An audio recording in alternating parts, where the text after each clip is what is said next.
Brett, welcome to the podcast. It's an absolute honor to have you here, man. Huge shout out to our guy, Sean, for getting us connected. For people who aren't familiar with you and all the incredible work you've done in the space around fitness, performance, kettlebells, and everything else that way, would you mind filling them in a little bit about who you are and, just how much of a legend you are in the space that way, man?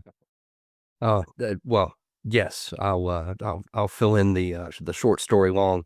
But Dan, it's great to have the opportunity to be on the podcast, speak to you and your audience. What can I say about me that I haven't said already? So I'm undergraduate sports medicine athletic training degree, master's in rehabilitative sciences, which is actually drug and alcohol rehab, and went and took my first job in a little town in Virginia, and happened to be Gray Cook's hometown. So Gray walks into my training room and asks me if I need any help. And I'm like, if you can tape an ankle, you are my new best friend. And so I had the opportunity to work with him and progressed into running a hospital fitness center where I got interested in Pavel Satsulin's work and got certified at the second ever kettlebell certification in February of 2002. Started teaching with Pavel in April of 2003. And that led to me reconnecting with Gray and doing teaching and working with FMS and the Secrets of series DVDs, continuing to work with Pavel, over 22 years, a position which I recently stepped down from. And so, I always forget to mention this, but yeah, CSCS for like 25, 26, I forget how many years now. So about 30 years, all told. And, yeah, kind of, I'm at a juncture with a change in jobs where I'm kind of, reminiscing, looking back over the career. So it's fun to do. Yeah, absolutely. And again, like you mentioned, the impact that you've had on the space through kettlebells, FMS, your own work beyond that way is absolutely incredible. It's funny, just on Friday, I did a podcast with a few individuals, and Mike Lair was part of that. And Mike Lair always brings up FMS, always brings up ankle mobility, glute stability, and the Turkish get up. Those are like some of the guarantees in life.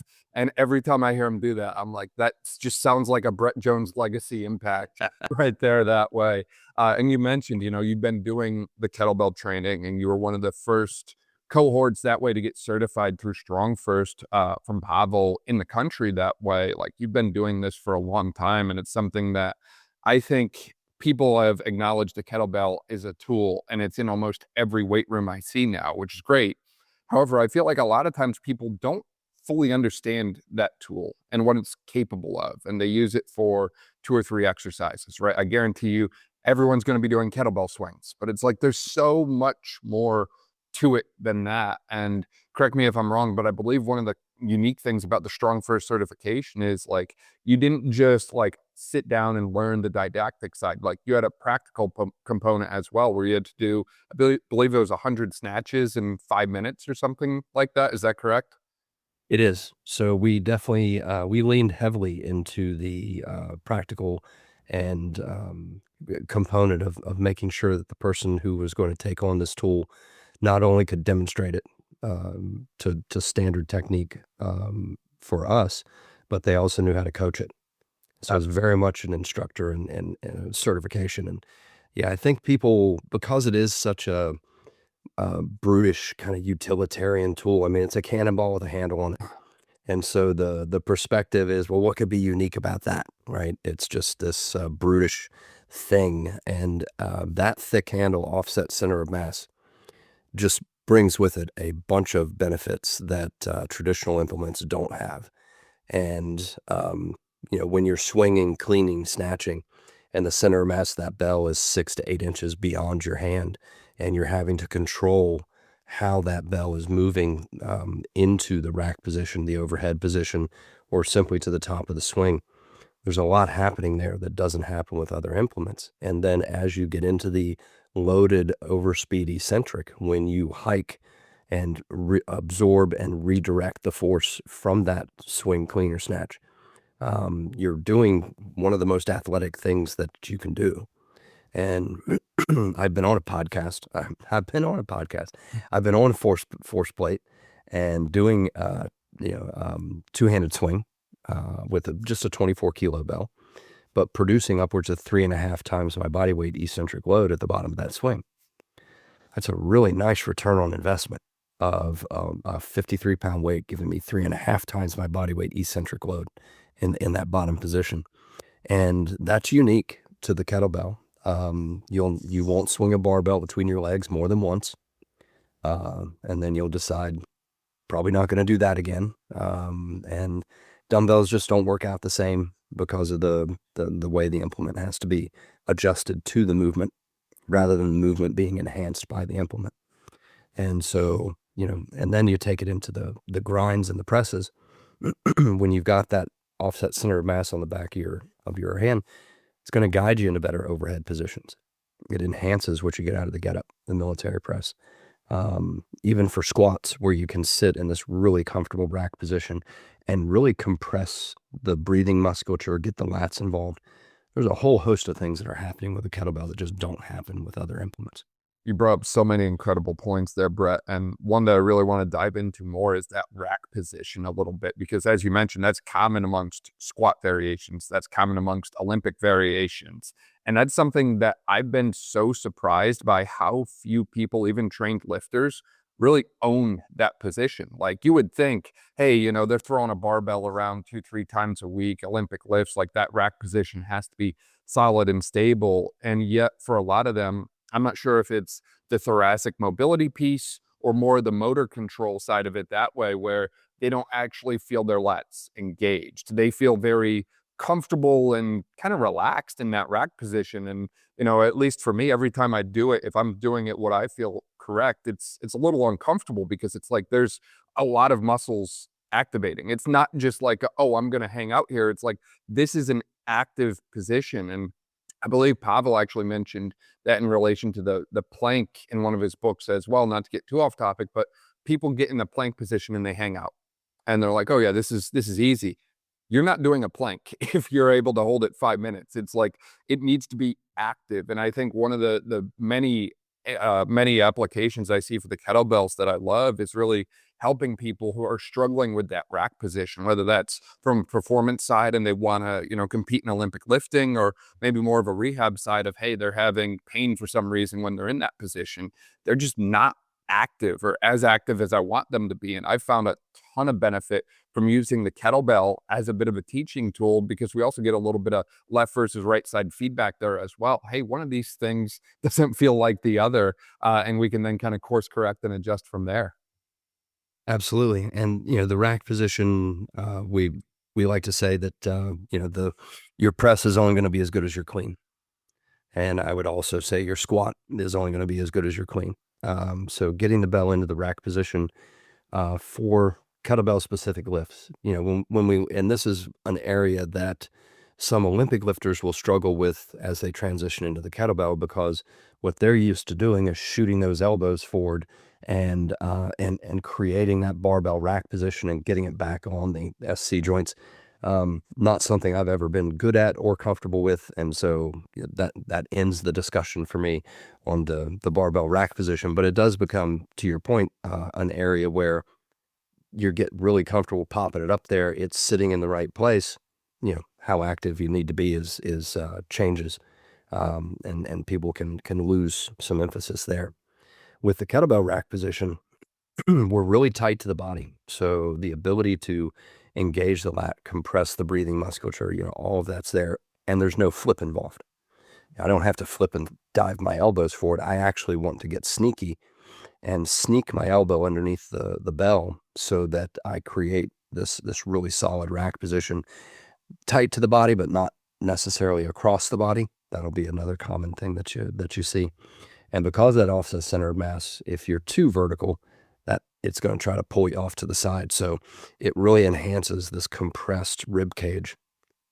And that brings with it, and if we're talking about front squats and things of that nature, that sort of compression and having to breathe under load really brings a lot of benefit to it.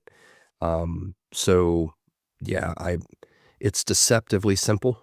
It's actually something that I've spent the last couple of years, really, because of the iron cardio practice that I do, and I just do what ends up being a lot of single reps And your ability to zip that bell into that rack position, have that perfect start to the press. It goes wrong more often than wrong with quotation marks, right? It's, there's variation in how you come into that rack position, even for somebody that's been doing it for 20 years. And, human movement variability is human movement variability. It's always there. But yeah, the clean is definitely a great emphasis. And I remember Pavel talking about a study, I don't know how, out of Russia, I don't know how many years ago, but sets of 10 double cleans with the pair of 32s left experienced and well-trained athletes' heart rates elevated for quite some time. And I've repeated that and had the same experience. Yeah, no, I'm not surprised at all by that. I mean, it's really a full body movement. And as you mentioned, it's one that's complex in nature. There's a lot involved within the pattern. There's a lot going on. And I think it's one that, on one hand, I think Olympic lifting has become so popular in athletics, and for good reason. Like you just mentioned, the benefits are very clear. But on the other hand, I think the kettlebell is a great implement for those of us like you and like myself who just aren't fully comfortable with the barbell variations yet for some reason. I think the kettlebell is like a perfect in between that gives you the benefits without the need to learn the barbell implement. But as you mentioned, there's still a bit of a motor learning effect that needs to occur to use the kettlebell and run through these movement patterns efficiently that way. What's kind of been your most effective teaching pattern? I'm sure that's a loaded question. Teaching pattern or strategy, if you will, for helping new athletes to kind of master that kettlebell clean in a somewhat time-efficient manner. Right off with the cheat clean. And if the word cheat bothers anybody, you can call it a successfully compensated clean. Whatever works for you.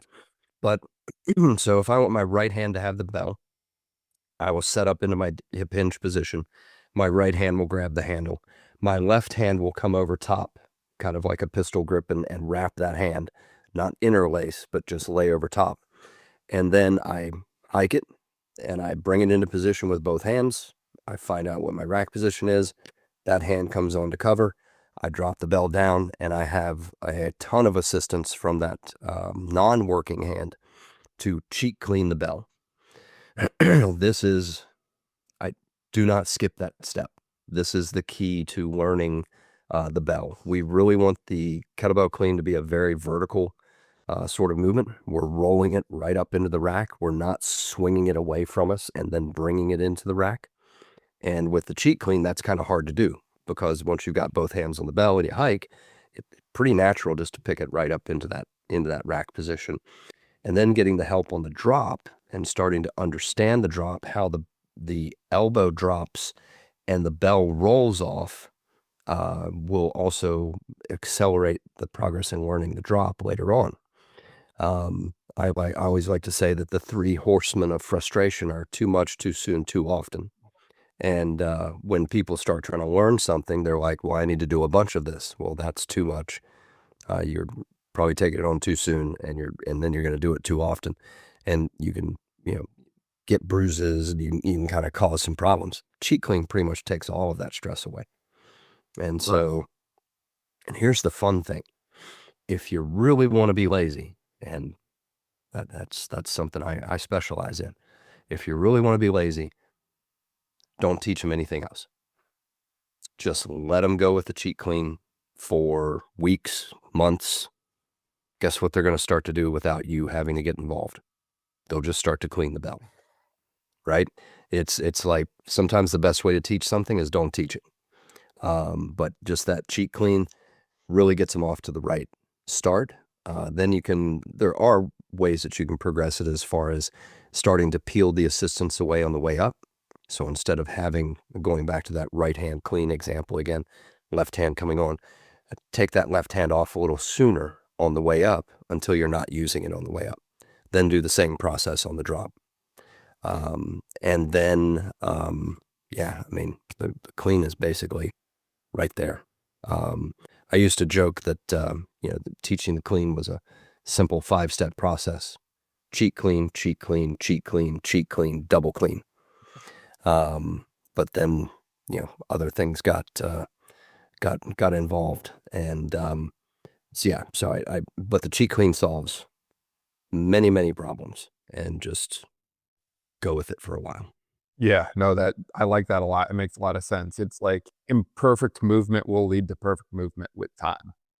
The biggest thing is just get moving through the pattern, because if you don't move through the pattern, you're not going to get better at it, right? It's a little comical to me how many times I open up social media and people are showing you, the best exercises to get better at this or that, and none of them actually involve the exercise. And it's like, at the end of the day, simplicity wins, especially with the kettlebell. Like you mentioned, it's a unique implement. You can't get the same effect from a barbell or a dumbbell. So if you want to get better at the kettlebell clean, you've got to find a way to clean the kettlebell. It's simple as that. I like that a lot. Do you see the snatch as a progression from the clean, or do you flip it and actually occasionally go snatch before clean? Always clean before snatch, and you could build the snatch off of the clean. So, and there is a bridge exercise between the cheat clean and the full clean called the row to clean. So you do literally kind of a one arm row, and then as you complete one of your rows, you're just going to stand up into the clean. And it really, it's usually that last piece of the puzzle for people that haven't worked it out on their own by just practicing the cheat clean. But the way we're being vertical with the clean, we're also bringing that kind of vertical nature to the snatch. We went on a 20+ year journey with the kettlebell snatch, where in the original RKC book, Russian Kettlebell Challenge book, which was published in late 99 or 2000, something like that. It, in the section that describes the snatch, he says, the snatch is a clean that ends up overhead. Well, a few years later, people started saying the snatch is a swing that ends up overhead. And the intent of that was to emphasize the hip action that's in your swing and in your clean is the same thing, the hip action that's in your snatch. It's a more powerful, so if we scale those things, a clean on a scale of 1 to 10 is like depending on the load, but typical loads, it's a 2 or a 3. If 10 is max effort and 1 is kind of tried, it's a 2 or a 3. Now, that doesn't mean it's not crisp and athletic and well performed. It just doesn't take a lot of energy to do it. You're not moving the bell that far. Swings can get into that 8 to 10 zone. Most efficient, arguably around 7 to 8. Snatch is also in that 6 to 7 range. And so there's a lot more power involved in the snatch because we are moving it much further. We're tightening the arc and putting it overhead. And so what that started to lead to is people swinging the bell away from themselves and literally trying to swing the bell to the top. And then we thought we were being smart by coming back around to this idea of the snatch being a clean that ends up overhead. And at one of the leadership meetings, we're in Italy, and Sasha, one of our Croatian and members of the Teachers of Strength, says, "Oh, yeah, that's in the original book." And I'm like, oh my gosh, why did I have to go 20 years around to come back to this? It's funny how that works sometimes, and I like how you kind of broke it down versus the clean versus the swing that way, and it is interesting to think about the snatch as a clean that ends up overhead, because I hear that from different people that throw the barbell around, is they're like, "Well, yeah, like, if I wanna clean, I just stop at the rack. If I wanna snatch, I either press it overhead," which I guess that becomes more of a clean and jerk, or it just naturally ends up overhead and then I stand up. One of the 2 that way.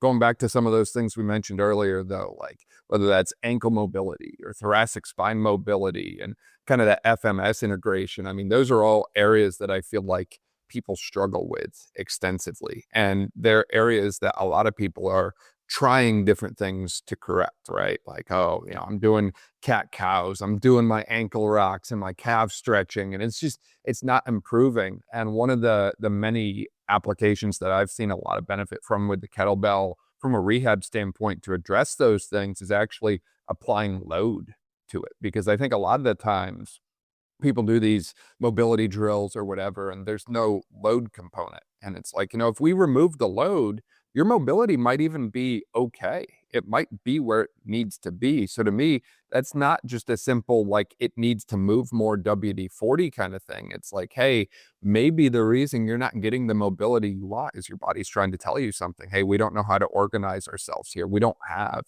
perceived stability, so we're not going to let you move there. And for me, the kettlebell being the odd implement that it is like a great way to bridge that gap where we can still get them into those positions, but now they have to learn how to stabilize like crazy. And even just holding the kettlebell in like a goblet type position, which, as you mentioned, should be active. A lot of times people just hold it here and it's like there's no compression going on.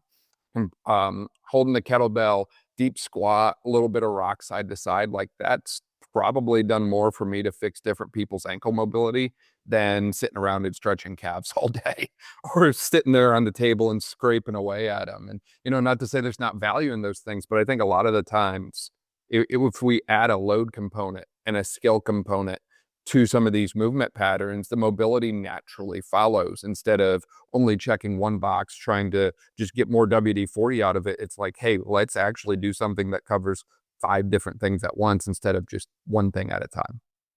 Definitely. And, I'll, as an FMS guy and an AT that has an SFMA background, this is why I screen people.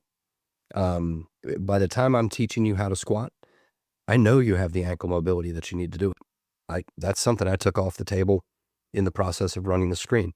If you have a motor control issue and I know you need more stability, I already know that based on either an SFMA breakout or running the FMS on somebody that's not in pain.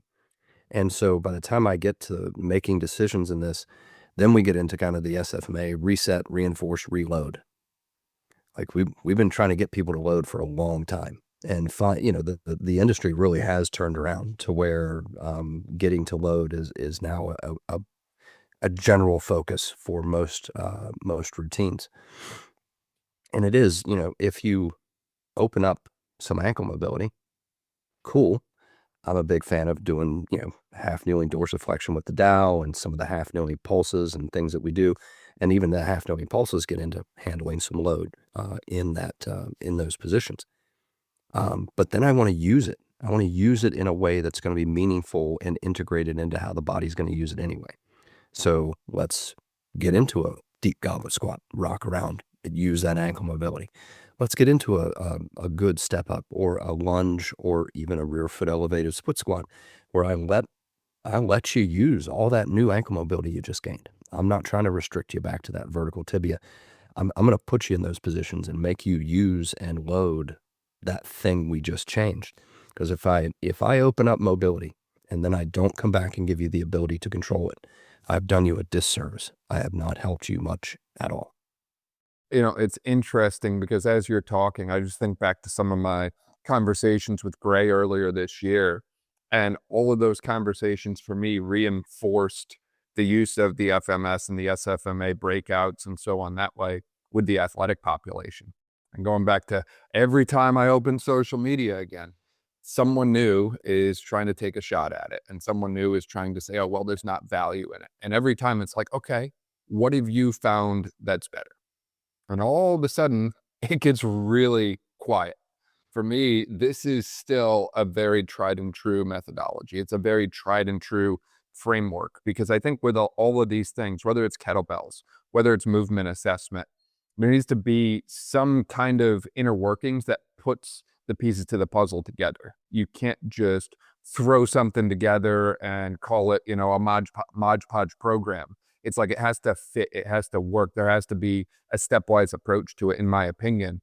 I think the FMS does a great job of doing that from a movement assessment. The SFMA does a great job of doing that with the breakouts as well. And I think, we really need to, instead of looking to kind of like take shots at stuff, recognize the value within them and recognize what we can learn in a very short, efficient kind of time pattern about the person we're trying to serve and how that is going to direct what we do with implements like the kettlebell. Because obviously if someone doesn't meet the prerequisites, maybe I have to modify a little bit.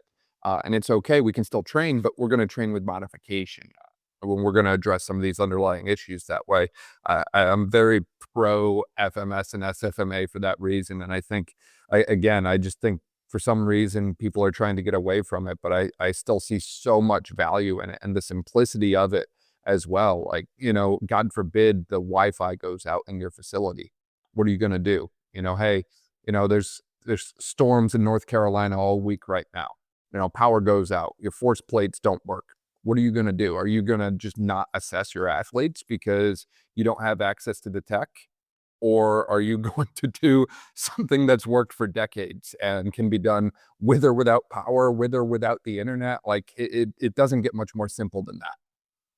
Definitely. And I know FMS just released, I don't want to call it a podcast, but a video and discussion on a very research-based retrospective of the last 25 years of research on the FMS, and is it predictive, and different things like that, and that's something that's been interesting in the research over the years, and you see a lot of different levels of quality of research coming out on it, and in the end, I've never used the FMS because of research.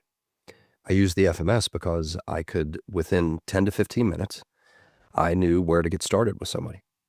And I had probably revealed, in taking a detailed history, there's things people forget. I'm actually finding things in the screen like, yeah, hey, this is a problem for you. You sure you didn't have any injuries? Or, oh yeah, that time in high school I had this happen, and whatnot. I don't, by the time I'm teaching you a squat, I'm not wondering if it's a movement issue. That's done. I know it's a technique issue. I know that I can, move forward with this person. And so that ability for me to just kind of quickly say, I've already got a baseline here, and I know how this person's moving, where I need to put the bullseye. Boy, that's done me nothing but favors. And Yeah. in the years that I've been doing it. Absolutely. And building off that concept of having frameworks for things or some kind of like roadmap, if you will, one of the things that I continue to hear about as part of your legacy is the iron cardio protocol. And you brought it up earlier, but I've literally had some patients back when I was in Maryland that are a little kettlebell obsessed, for lack of a better way to put it, so much so that they'll bring their own kettlebells into the clinic, which we have bells, but they're in pounds, they're not in kilos. And they only went up to 50 pounds, which for some people is just not enough load for them. But one of the things many of them cite is the iron cardio protocol. And that was one of the things the one guy mentioned is he's like, I'm having issues with it. My knee doesn't feel correct when I'm running through it. And he's like, I know it's simple. I know that I have to do a clean. I know I have to do a press. I know I have to do a squat, but something's not feeling right and we need to troubleshoot it. I'd love to hear more about kind of the origins of the iron cardio protocol, because that's something that I still hear discussed to this very day. So I, in 2020, I was diagnosed with primary tonsillar squamous cell carcinoma, stage 3. So I'm now a 54-year-old cancer survivor. And once I was done with treatment and I'd lost over 40 pounds, I started into training again. And when I started into training again, I'm like, okay, I'm going to go back to body weight exercise. So, because, and I was looking forward to pull-ups because I'm like, I'm 40 pounds lighter. Pull-ups are going to be great. They were not. They were very challenging. I was too weak to move my own body weight well. And then I said, well, swings and get-ups. I'm just going back to the program minimum. I wasn't strong enough to be powerful yet. Really needed to reset my strength base. And so in 2014, Pavel and Alexei Senard had written an article called Strength Aerobics, a Powerful Alternative to HIIT. And I had used a version of that in my training really since then. And I'd built out one or two variations off of the original article. And then after, I started doing this after cancer treatment, I started building out it was Russian nesting dolls. I'd come up with one new variation. There's 9 more within that. And then, in the end, I've got just dozens and dozens of variations where I'll finish a session sometimes and have to go back 6 months to a year in my training log to find when I did that exact variation of it. And the iron cardio name came from a student of mine who we were we were going through the protocol or going through the program, and he sends me his notes, and he's like, iron cardio, 20 minutes, blah, blah, blah. And I'm like, wait a second. Did you mean strength aerobics? He's like, yeah, my boxing coach used to call it an iron cardio day. And I'm like, can I have that? And he's like, of course.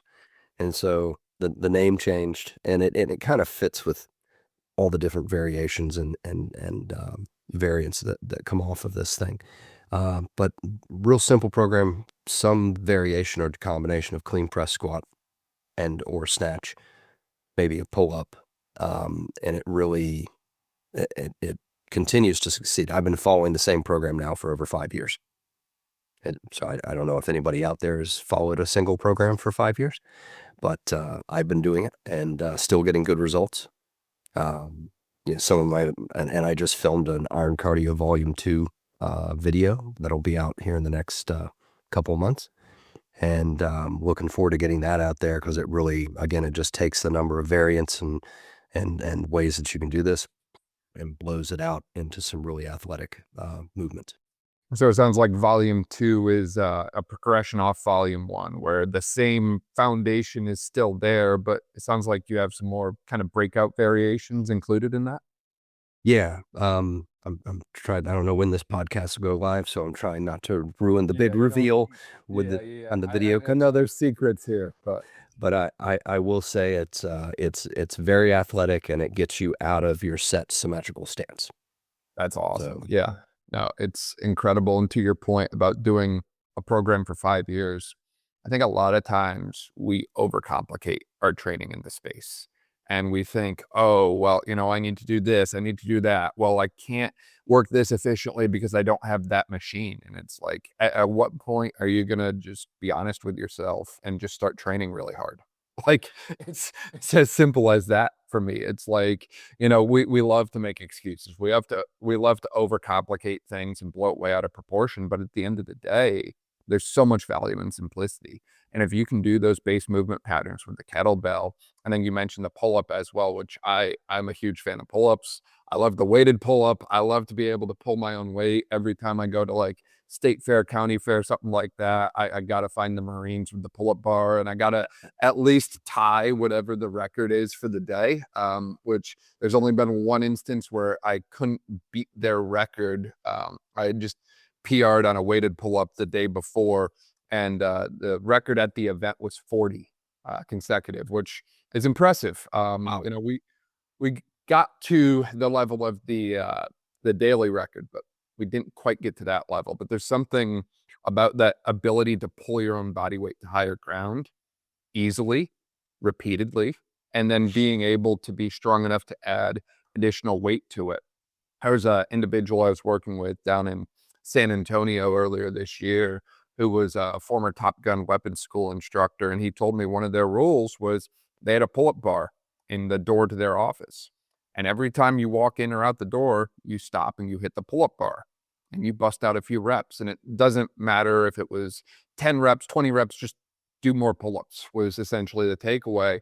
And it kind of, built off that concept of greasing the groove or having this sort of like movement snack throughout your day, if you will. And for me, the pull-up was like the best example of upper body pulling strength, because you hit pretty much everything in the upper body in one movement, but obviously we can't forget about the lower body. And I think that's where the kettlebell comes in really well, whether it's swings, squats, cleans, whatever. Just like breaking up your day with small kettlebell movements can have so much power and impact on all aspects of your health and your performance that way. I believe it was Rob Wilson did a little write-up there. He's one of the Altus instructors and has a great book called The Check Engine Light, about how he keeps a kettlebell in his kitchen because it's just that essential for him. It's like, you have to have it there, and you have to be able to use it in your training regularly and use it to kind of break up the effects of your day. And I think, at a time, again, when everyone's trying to overcomplicate things and say, oh, well, you need to do this 2-hour workout, or you need to find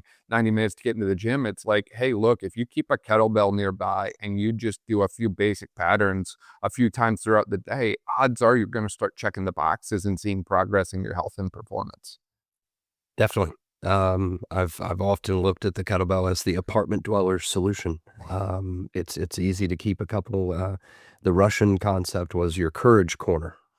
When they would go into different locations, military locations, you would identify where the courage corner was, and that's where you went to do your kettlebell training. And so setting up your own courage corner, whether it's in your house or your apartment or whatever, it's not that hard to do. It doesn't take that much space. It's really efficient. And yeah, you can check a lot of boxes, from metabolic conditioning to power to strength to a loaded kind of movement exploration like the get up. There's just a ton of things that can be accomplished there. I mean, I've spent some time with the barbell, done some powerlifting. I've been, I guess I would joke that I've been every kind of trainer, except the Olympic lifting trainer. So, I've been the body weight only guy, the functional training guy, the, whatever, blah, blah, blah, blah. And, the kettlebell is a constant. The kettlebell, since I put hands on my first one in late 2001, there's never been a time where I didn't have one pretty close by. Right, absolutely. We mentioned the get up several times throughout this, and that's another one of those very, like, I guess, well-known kettlebell exercises that continues to humble even the strongest individuals that way. And yet, there's people I see, like Bobby Maximus, I think it is pushing the limits on it to the point where he's doing a barbell with like 135 pounds with a controlled like Turkish get up. Like, it's amazing to see what people are doing with that pattern. And it's something that I like, not just from a strength and total body, benefit standpoint, but also assessment standpoint as well. Is you can find a lot of information about that. And I forget if it was you or Pavel or who it was that wrote the article about using the get up with pauses, and you're doing like a minute per rep or something like that. I'd love to hear about your kind of breakdown within the Turkish get up, the applications you've seen of it, and also, from a load standpoint, how much do we look to load that versus like, hey, maybe we just slow the movement down and just embrace the time under tension suck that it can provide you with. Yeah, I mean, I like to joke that the get up is one of those rare situations where the parts are greater than the whole. And people get lost in this idea that, well, I have to do this complete 7-step thing and do all I have to do all the things or none of the things. And the get up is one of those things where, if you can get to the elbow and to the hand, do what some people call about a half get up. There's a ton of benefit to be had there. So don't throw the baby out with the bathwater. It is certainly useful and scalable to just a huge population. And ask not what the get up can do for you. Ask what you need from the get up. To paraphrase the famous political saying, and probably do it poorly. But anyway, so the get up for me is foundational.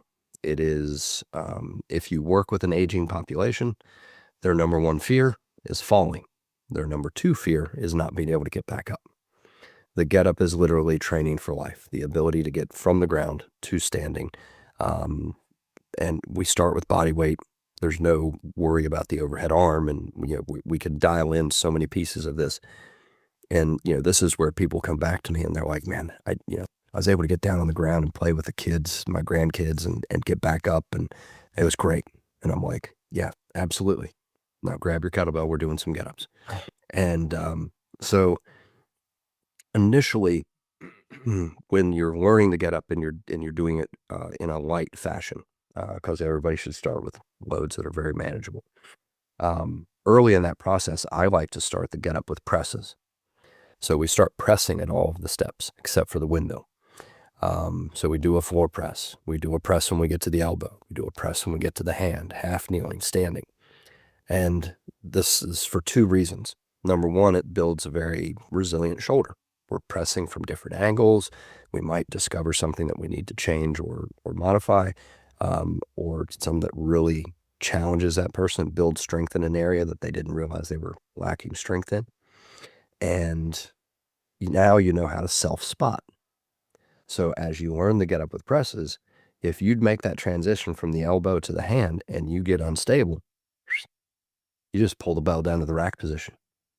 So it enhances the shoulder strength and conditioning and resilience that we're building in the get up, but it also provides a really neat self-spotting technique within it. How far do we need to take the get up? It's an interesting question. I've certainly seen it is a very a good, well-performed get-up is going to take about sub 30 seconds. The get-up with pauses, and I think Dr. Mark Chang would be the author of the article that you were referring to, looking for those 1 minute get-ups. That's a long time under load. That offset center of mass, that is a benefit up to a certain point, guiding you into better overhead positions as you go through the get-up, becomes a significant challenge once the bell reaches a certain size. And that will vary on the individual a bit as to where that cut point is. Right between the 32 to 36 is kind of my cut point. 40 kilo get up feels different to me than a 36 kilo get up. Just the offset center of mass has changed just enough to where I'm like, oh, there's something a little different happening here. So for me, if you're going to press it, I want you to be able to do a get up with it. That just makes sense to me. And in my own training, the way I'll do it is whatever my day is going to be. The other day was a 36 kilo day. I will do a 24 kilo, 32 kilo, 36 kilo get up. And so I've done the get up with the heaviest weight that I'm going to be moving for that day. I do not think the get up is a good max effort exercise, both from a 1RM and an RM perspective. I do not think you need to set a maximum, a 1RM on this and keep progressing it. And I do not think you need to find out how many reps of a get up you can do within a certain period of time. I have, over the years, and I've done arguably, I've done a lot of get-ups. I'm not going to say I've done more than anybody else, because we have some people that have set world records and people that have maybe accumulated more reps than I have. But I've done a lot of get-ups. I have never really trained more than 5 to 10 each. 5 to 10 on each side within a session. Typically within that 5 or 6 each side range. Total of 10 get-ups. Total. 5 each arm. That's a good number. And I think because there is so much time under tension, you are performing all of these transitions under load. You do reach a point where the get-up will become something else. Some people will say circus trick sort of thing, but I think you got to get really freaking heavy before you reach that standpoint. I think for most people, ballpark, a half body weight get up to the 48 kilo is a good range of strength, but not something that needs to be pushed to higher and higher 1RMs. And There's a point where the juice is no longer worth the squeeze at the end of the day. 100%. And it sounds like that's very true with the get up. And I think ultimately, going back to what we talked about earlier, it's a tool. It comes back to how are you going to apply that within your work that way? Are you applying that as your warm up? Because you can do 3 get ups per side, and you've probably hit almost every joint in the body isometrically or mobility wise, to the point where you're probably feeling pretty good, ready to go. CNS is probably fired up. Like, there's a lot of benefit from that. Are you doing it as its standalone exercise, or are you doing it maybe as like a post-session kind of thing, where you just want to like get some movement before you walk out of the gym? Because I know the cool down is often forgotten about. I'm highly guilty of that myself, but something to, throttle down, for lack of a better way to put it, always beats going all the way up to throttle up as hard and fast as you can, and then nothing to come back down. I'll take something over nothing. And the other piece, you've brought up the breathing several times as we've been chatting, and that's been so interesting for me. if we were going to do the get up with holds, and it doesn't have to be the full 7 positions like you mentioned, but it's like, hey, we're going to walk through the first 3 on the floor. I just want you to hold it and breathe. And the amount of people, even high performing athletes at, D1 and higher levels, that struggle with breathing and struggle with literally their ability to just exchange gas is just mind blowing to me. It's like, they're highly gifted athletes, and, you look at their VO2 numbers, you look at all the things that they're doing, and it's like, man, you're world class. But then we have them breathe in unique positions, and it's like, it's just as much of a challenge for them to breathe as it is to move with load. It's just interesting to me, for lack of a better way to put it, how we miss some of these simple things, like literally just being able to breathe. And again, that's come up multiple times that way. People are always asking me, how do I breathe when I exercise? For you, when you're working with people with the kettlebell, regardless of, what exercise it is, maybe it's a squat, maybe it's to get up, whatever, how do you like to coach them on the breathing? Or is this something that it's like, hey, maybe we don't need to coach as much and just need to tell people, hey, don't forget to freaking breathe? Um, it is so from a performance standpoint, and I'll go these are kind of I'll say these are like Pavel definitions because I've used these in other contexts and people are like, nobody else refers to it that way. Okay. I kind of don't care. This is how I refer to it. Essentially for performance purposes, there are two kind of breathing styles.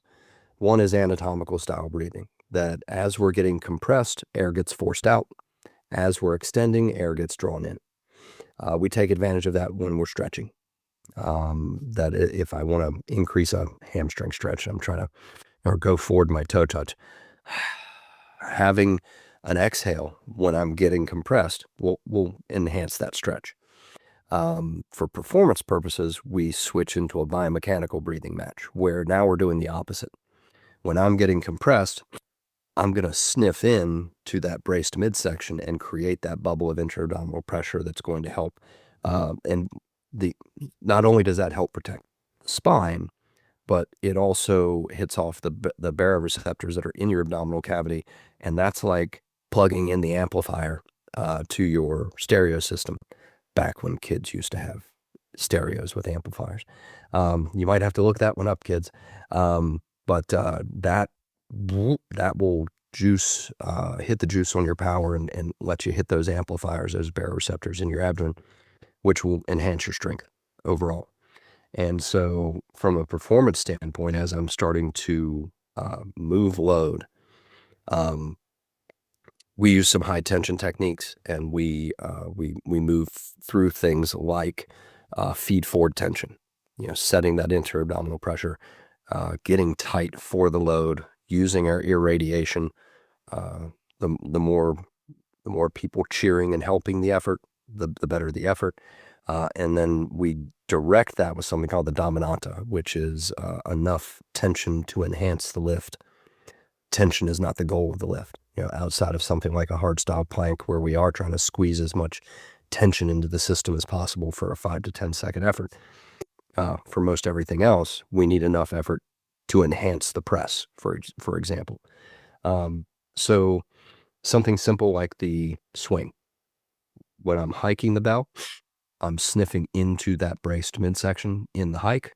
As I finish the swing and I get trapped between my glutes and my abs, I have this hard exhale that happens because I've gotten trapped between my glutes and my abs. I'm actually getting some air knocked out, which sets me up for the next inhale on the next hike.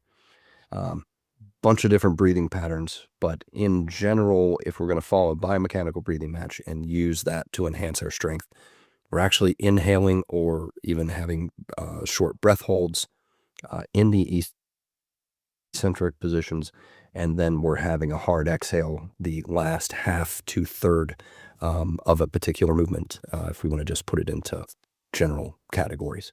And then to your point of getting into positions that you can't breathe in, if you look at it from a threat standpoint to the brain, your brain is not really a fan of being in places where it can't breathe, because no breath, no life. So it's really fundamental, and it can answer a lot of questions sometimes when you find that position where somebody's like, But Yeah. I just lost my ability to breathe. Well, let's stay there. Hang on. Let's just take a breath and it'll reset. And then the body kind of figures out, oh, we're okay.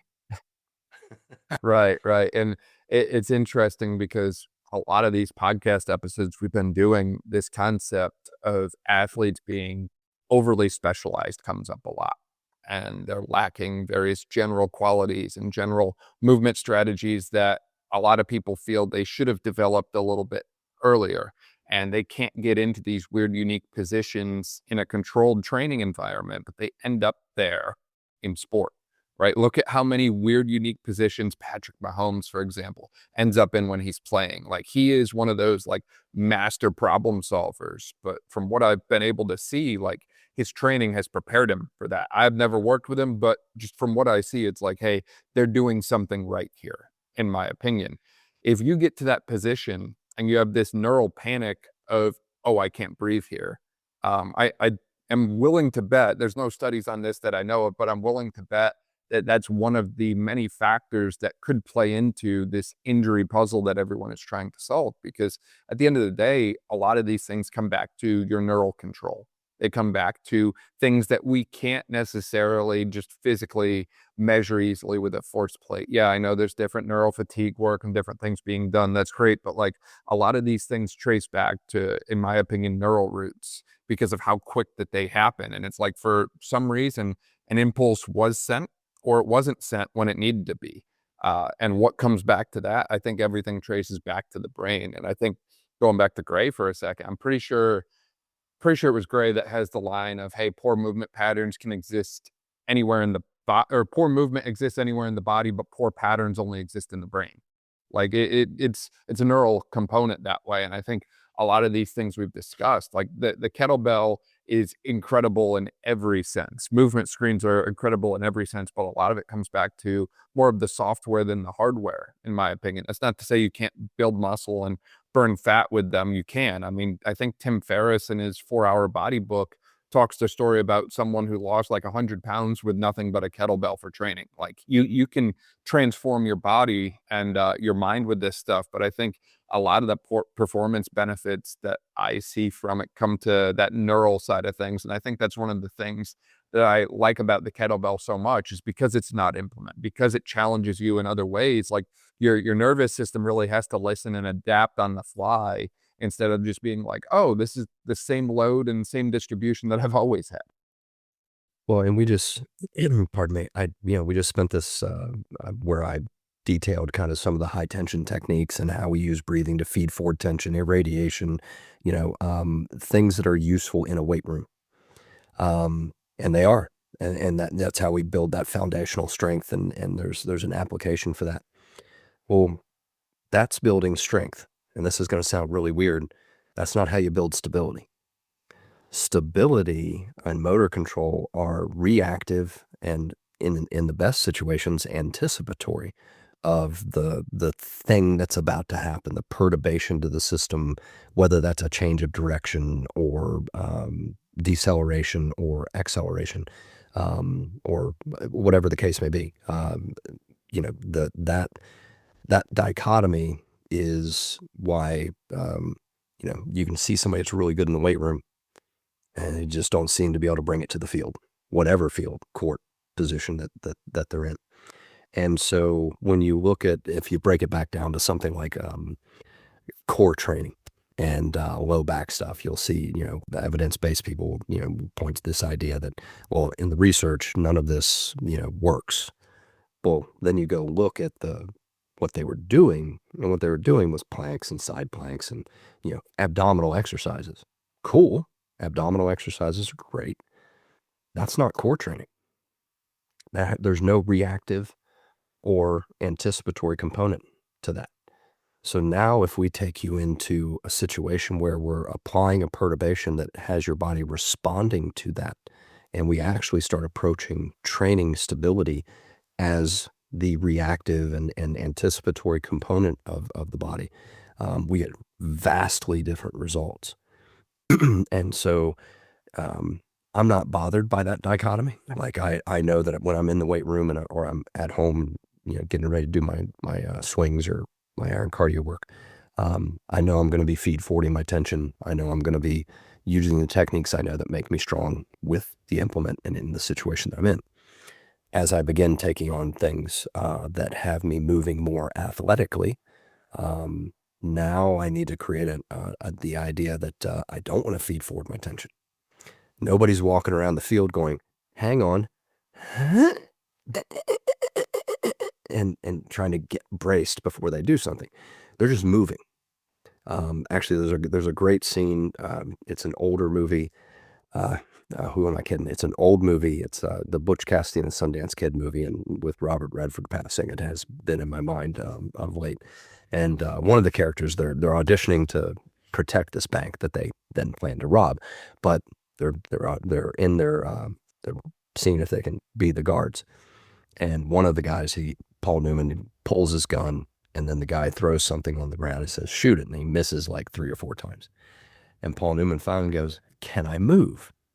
And the guy's like, what do you mean? Can I draw? He's like, yeah, it's not going to help. Well, he hits it the next 3, 4 shots. Like his ability to move and be athletic and respond changed his performance entirely. I've always come back to that in my mind as an example with athletes and people that, yeah, if I put the guardrails on too tight, I can create a situation that doesn't come with you to the unpredictable and movement variability world. So I got to open up the guardrails just a little bit, let you learn, let you get these perturbations and respond appropriately with the safety guardrails up, just open a little bit more. And so, yeah, that neurological component, that's everything. Right. And the strength I build in the weight room using my high tension techniques and feed forward tension irradiation, like that's not the strategy that I'm using on the field, on the court. And so that bridge in between with knowing how to create stability via perturbations and situations that allow the athlete to really gain or regain that ability to anticipate and respond appropriately. Yeah, it's massive. Yeah, I think about it in terms of attractor states, right? Like, hey, this certain movement pattern, how deep do we want that attractor state well to be? Do we want it to be an inch wide and a mile deep? Or do we want it to be a mile wide and an inch deep? Or do we want to have a combination of both where, hey, I have tight guardrails for one component of it, and they're going to move this way over and over and over and over again.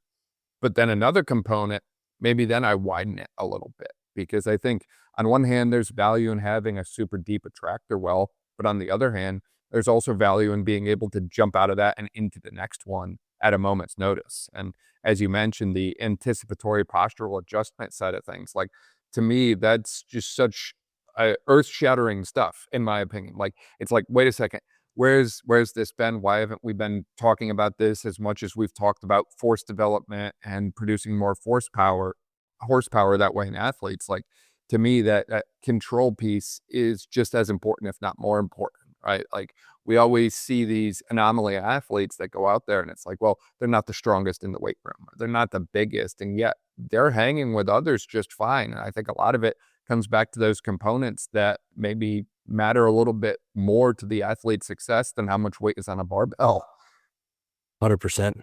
No, I think and Mahomes and Kelsey on the Chiefs are a good example. Like they're not the top of the list in the weight room, and they're not when you look at their performance in the tests that are used to see if somebody's going to be a good football player, they're all right. They're not at the top of the list. They're at the top of the list once you put them on that field. They're, and when you talk about quarterbacks and things like that, like the ability to see the field and anticipate what's going to happen in the next half a second and where you need to put the ball. Like there's nothing in the weight room that does that. And I've had people that are like, well, I want to train I want to look like a football player. And I'm like, have you ever been in a locker room? Have you ever seen the variety of bodies that are in a NFL locker room? It's not what you think it is. It's not a bodybuilding show, right? Certainly there's some athletes walking around that they could step on stage. But that's a That's just because of their genetics and who they are. Yeah, I think something that hit me. I just finished watching Task, the limited series on HBO with Mark Ruffalo, and I'd pretty much watch anything Mark Ruffalo did. And I think he's a great actor. There's a line in there where he says, wisdom is knowing what to overlook. And I think that's been lost. It's hard to do in training because we think we need to do everything. But wisdom, as you get down the road a little bit, is like, that'll take care of itself. I just got to check this box over here, and that'll take care of itself. And so, understanding that there's that difference between what we're doing in the weight room, where we need to get that to transfer to the sport in the field, hitting those reactive components, and letting the athlete learn. I think one thing that I've been guilty of as a coach is trying to get something, perfect and get it there now. Get out of the way, let that athlete learn, keep them safe, open the guardrails enough to let those adjustments happen. A lot of good stuff in there. Absolutely. No, I couldn't agree more, Brett. And I mean, this has just been such an incredible conversation. I could continue this all day. This is amazing. I always love starting my day with stuff like this. Earlier, you mentioned that you're kind of taking on a new project that way outside of Strong First. What's kind of the latest work development for you on that front? So I'm going to be a coach within the Kettlebell Transformation online training platform. So this is a training platform for men that are looking to transform typically weight loss sort of situations, and it's an online kettlebell focused online training platform. And I'm looking forward to getting in and starting work with the folks that are there and joining all the time, and kind of getting back to my coaching roots. I've been on the education end of things and pushing the rock uphill, as it were, on some of these projects. And I'm looking forward to being a coach and working, problem solving, motivating, teaching the thing that I love to teach, and being a part of that new team. Absolutely. No, I can't wait to hear more about the work that you all do that way. I mean, from what I've heard so far, it's been incredible, right? Like, there's so many individuals walking around saying like, look, I know I need to lose 20 to 30 pounds, but I've tried going to the gym. I'm not sure what to do. I'm not sure why things aren't moving the way I want them to. And this solves that problem for them, right? It's now like, hey, you have a coach. You don't have to guess what to do anymore. And as we've discussed for the last hour, kettlebells work. They're great. You can do it anywhere. You can travel with it. Many years ago, this is, oh geez, probably at least 10 years ago, when I was back in high school, I subscribed to Men's Health magazine, like pretty much every young meathead does. And one of the write-ups they had in one of those articles many years ago was literally a truck driver who turned his life around because he traveled with a kettlebell. It's like, it's so simple. Yep. Again, anyone can do it. So I can't wait to hear more about what you and the team at Kettlebell Transformation do that way, Brett. For people who want to find out more about you and obviously keep up to date with all the amazing stuff you're doing in the space, where can they find you online? So pretty much the only social media that I do or kind of pay attention to is Instagram, at Brett Jones SFG. And I do have a website, appliedstrength.com or theironcardio.com. They both go to the same place, whichever link you go to. And obviously I'll be on the Kettlebell Transformation team here coming up. And yeah, that's the best places. That's awesome. I'll link to all of that in the description below. That way, if you didn't quite catch it, you can just click there and keep up to date with everything Brett is doing, from Iron Cardio Volume 2 to Kettlebell Transformation and beyond. Brett, this was amazing. Thank you so much for your time. I really appreciate your time and your insights. Thank you, Dan. Great to be on the podcast, and look forward to future conversations.